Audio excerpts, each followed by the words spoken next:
Hello guys, welcome back to the channel. In this today's video, I'm going to show you how you can join the bubble machine challenge in Heartopia game.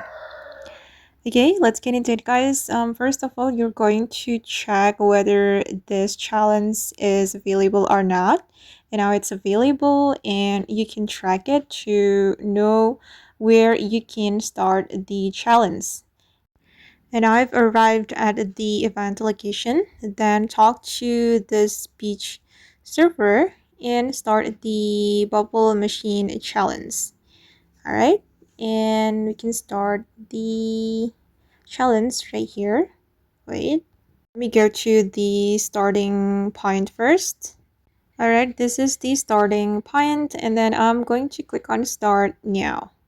Okay, and basically we just need to pop the bubbles which appears.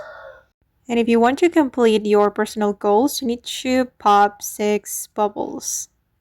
And you will get reward after completing your personal goals.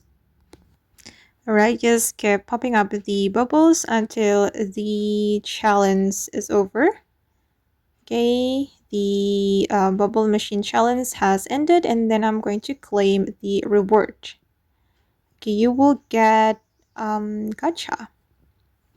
Okay guys, and that's how you can complete the bubble machine challenge in Heartopia game.